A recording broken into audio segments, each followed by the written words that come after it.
on va partir en même temps à Séoul et à New York, c'est ça? Oui. Alors moi, je trouve, si je faisais un rapport avec une machine à laver, moi je dirais que Céline Song, elle a choisi pour son scénario, pour la réalisation, le programme délicat. C'est vraiment un film délicat pour ce film qui s'appelle donc Past Lives ou Nos vies d'avant en français. Hein. Donc il s'agit d'un film sud-coréen.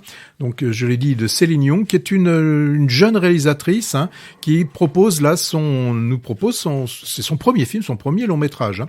Alors le film est bâti sur les relations entre deux jeunes Coréens à Séoul. Donc au début du film, on a Nora et Han Song qui sont deux amis. Ils ont tous les deux une douzaine d'années, sont deux bons élèves qui se tirent un peu la bourre pour savoir qui va être le premier de la classe. Ils s'aiment. Alors ils s'aiment. Attention, platoniquement, hein, et timidité juvénile, je vais dire, oblige, ils n'osent pas se déclarer. Donc ça, on a une petite première partie comme ça, ils ont une douzaine d'années. Et rapidement, on sait que Nora va devoir partir. Elle doit partir d'abord avec un transit à Toronto au Canada pour entrer ensuite aux USA. Donc 12 années vont se passer, on va les retrouver. Enfin, ils vont se retrouver surtout grâce à un réseau social. Ils vont pouvoir se retrouver, mais uniquement par virtuellement. Oui, par des caméras interposées. Hein. Donc on voit bien que Nora aimerait que Han Sung vienne la rejoindre à New York, mais bon. Carrière oblige, Han Sung va plutôt lui partir de son côté en Chine pour parfaire ses études. 12 nouvelles années vont encore se passer, donc troisième partie du film, et là, on va avoir la rencontre physique. Han Sung va découvrir New York et Nora, pour qui on voit que les choses ont bigrement évolué. Alors, s'aiment-ils toujours? Que va devenir leur relation? C'est Past Lives, hein. Donc un film sur 3 périodes, avec toujours en fond cet amour contrarié et jamais clairement défini, car c'est Céline Young qui le dit dans une interview. Past Lives n'est pas un film sur les liaisons amoureuses, c'est un film sur l'amour. C'est vraiment ce que peut être un amour, alors qu'on appelle platonique, un amour mal défini, un amour pas forcément consommé, comme on pourrait l'entendre. Donc voilà ce que nous propose Céline Young. C'est une dramaturge, hein. Elle fait du théâtre, et là, le film, on le sent bien, qu'il est hautement autobiographique, et elle nous propose donc, et nous fait poser la question, peut-on s'aimer comme ça à différentes périodes, et finalement, est-ce qu'on a besoin d'être ensemble pour s'aimer? Donc, enfin, il y a plein de choses très, très, très, très intéressantes. On se rend compte dans le film qu'il y en a un qui a un peu raté l'alignement des planètes, c'est Han Sung, hein, et il y en a un qui en a profité à ce moment-là. Hein. Il a profité que Nora était plus disponible, et il va pouvoir combler un vide qu'il a laissé.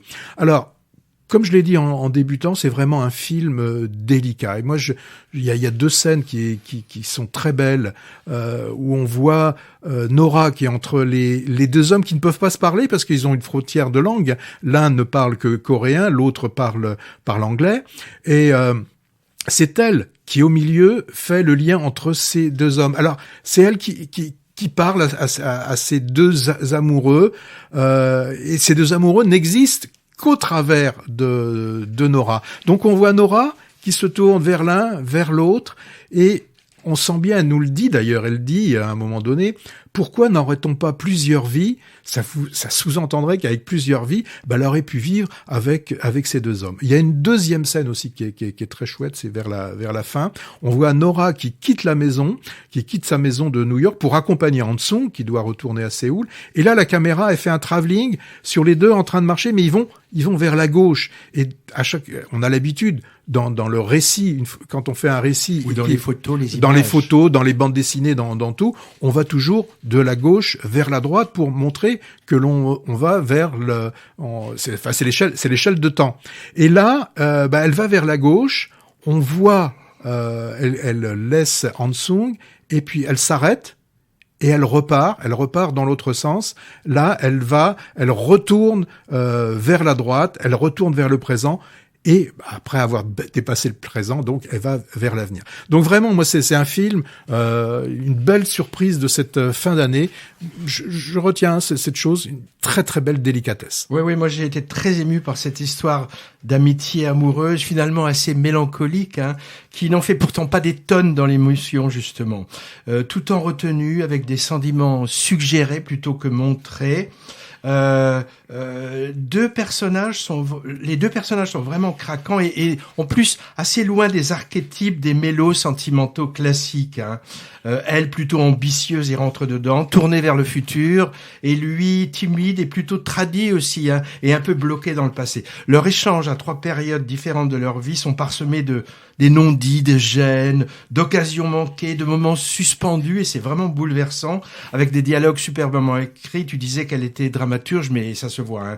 J'ai aimé aussi l'introduction de ce 3e personnage, qui donnerait presque au film un côté Jules et Jim non avoué, oui. Et de toute façon impossible. Et elle refuse, ouais. J'allais dire ce ménage à 3. Ouais. Alors ce premier long métrage est à conseiller à toutes les personnes, et il y en a beaucoup, qui ont adoré La Route de Madison, Le Patient anglais, Out of Africa, ce genre de mélo auquel on ne résiste pas, mais là en beaucoup moins hollywoodien, en plus moderne et finalement plus subtil. Alors si on ajoute tous les publics de ces 3 références incontournables, Past Lives, Nos vies d'avant devrait faire un malheur au box-office. Bon, malheureusement, je crois pas que ce soit le cas, mais j'essaye de le vendre comme ça.